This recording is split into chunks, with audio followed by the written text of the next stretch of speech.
All right, welcome back, everybody. We are here on the Now Morning Show. And Rokas, you're going to be chatting with Dr. Nurse in St. Lucia. Definitely, and we are currently in phase one, which means that the reopening of several business spaces and restaurants for curbside pickup. And here to speak about this and the existing threat of COVID-19 to our economy is Dr. Keith Nurse, Senior Economist and Principal President of the Sir Arthur Lewis Community College out there in St. Lucia. Good morning, Dr. Nurse. Good morning to you. How are you? I'm great. How are you doing this morning? I'm up. I'm great. That's a good start. So can you tell us what are the key issues with the reopening phase that we're going through right now? Well, I think the key issues are, of course, maintaining the level of security from a standpoint of the spread of the disease. Trinidad and Tobago has done exceptionally well. One can argue the messages that we've gotten from the Chief Medical Officer and from the Prime Minister have been pretty clear. And to the most part, Trinidadians have been abiding by the regulations as articulated by the government of Trinidad and Tobago. So we've done fairly well, and several other countries in the region have also done fairly well. The number of cases are low, the number of deaths are low. And so you can say that the Caribbean has done fairly well in this regard. But this is really the early phase of the process, because if you see several countries when they reopen, there tends to be a second wave of infections taking place. Definitely. So then, how do we then go forward and coexist with COVID-19? Because it's like you said, there's a chance of the second wave when people open back too soon. But I mean, there's also no vaccine. So we have to open back the economy at some point and open back businesses. But how do we go forward coexisting with COVID-19? Yeah, well, a vaccine is a long way in the making, even with the best efforts. And when even the vaccine is done, distributing it, at what price point, et cetera, it will take a few years still for that to really flow through the economies and all the various economies. So the vaccine is not a quick solution per se. What it means, though, is that for economies, we do need to deal with the other side of the crisis, and the crisis is about a social and economic dimension to it. And in that regard, what you want to do is open up not just essential services, but services that are critical, particularly in terms of employment, in terms of export earnings, and other sectors that are key drivers of the economy. However, when you start doing that, then issues like public transport become a critical factor, as well as the general opportunities then for greater spread of the disease. And so that's the tricky part.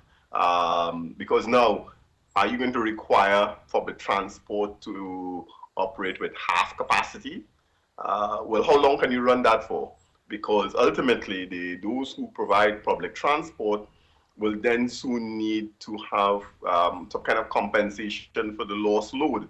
Yeah. So commuters going to pay double the price for public transport now? And who's going to bear that cost? Is it only those who've been affected by the job scenario in the COVID context, or is it going to be redistributed through the society generally? So a range of other issues start to emerge once you start reopening, because ultimately those who are on the front line in terms of construction, manufacturing, and so on, tend to be ones who become exposed again. And so that becomes the critical issue. Okay, so I know we always talk about the businesses that may be jeopardized and damaged and going to be reeling from this having to stop work and from the COVID-19. But do you think that there are any businesses that are likely to increase during this COVID era? Well, we're seeing quite a number globally as well as locally. So one can say, of course, well, agriculture and local agriculture has taken gotten a little bit of a boom from the current scenario, and we hope that that can continue and expand more rapidly and be consolidated. And it's not just agricultural production, it's actual agricultural distribution, and so on. So you now have an increasing number of people doing distribution of both prepared foods as well as raw foods, so that we want to see more of, the equivalent of a Uber Eats type scenario evolving. So that's a new form of business opportunity. You also want to see increasing digital activity, so that if you want to get something that's available, let's say in the mall, but you don't want to go to the mall, is there a way in which you can get it as opposed to ordering it on Amazon? So local suppliers and distribution platforms utilizing e-commerce and so on become new potential areas for growth.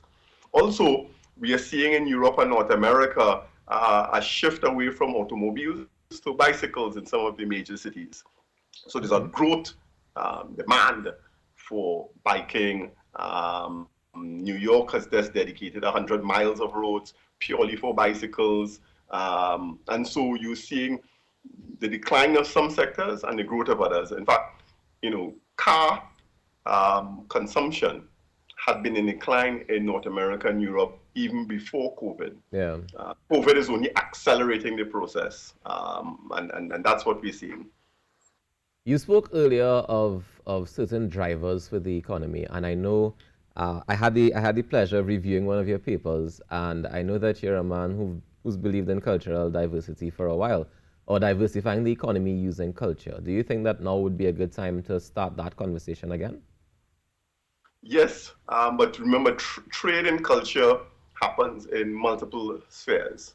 So, for example, the sphere that is taking the biggest hit in the cultural field is live, because of the restrictions on gathering, distancing and travel bans. Yeah. It means that live music, live performance, festivals that require the movement of people are in jeopardy for the next 2 years or more.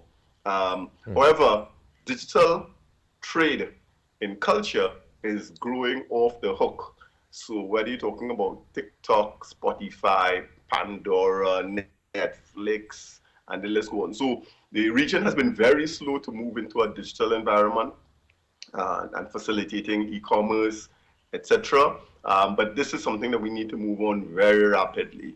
And it's happening in all kinds of ways, So for example, I think yesterday, Twitter indicated that all of their workers can work from home from now on. So it means that there's some businesses that are recognizing that home working is a great solution. They don't have to provide, office space. They don't have to pay for electricity, air conditioning.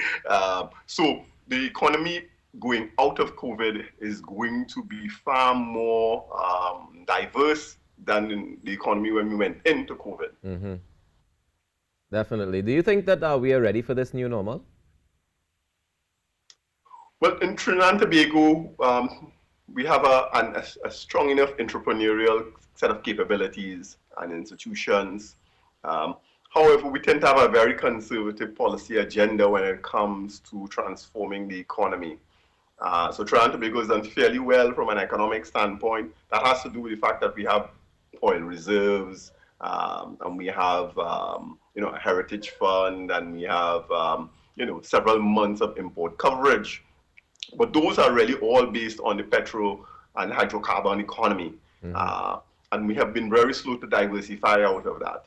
And so what Trinidad and Tobago needs to be doing, and we've been arguing this for a very long time, those of us in this field, that we need to be using some of our surplus to invest in other areas. So we've been underinvesting in tourism, for example. When you look at the budget for the tourism sector here in Trinidad and Tobago, it pales in comparison to our neighbors. Similarly, when you look at the creative sector, we've been flip-flopping. So sometimes we're investing in creative TT, and then other times we are not. And when it comes to Carnival, the income generated there is quite significant relative to the size of the economy, but we don't value it because we're not measuring it properly. And I could go on and on. So those are some of the critical issues that we need to address going forward.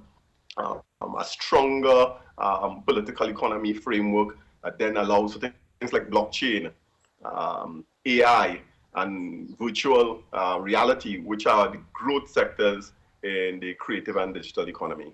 Yeah.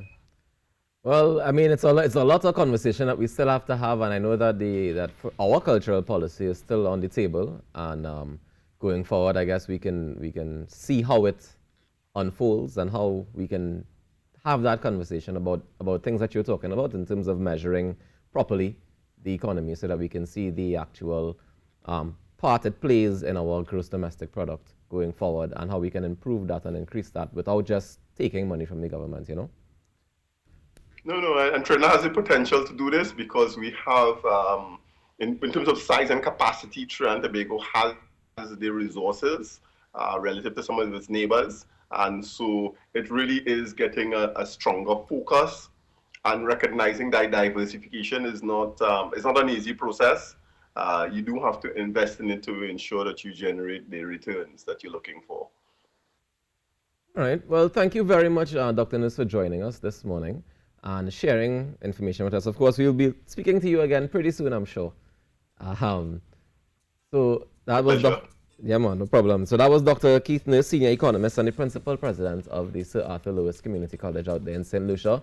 Thank you very much for joining us today.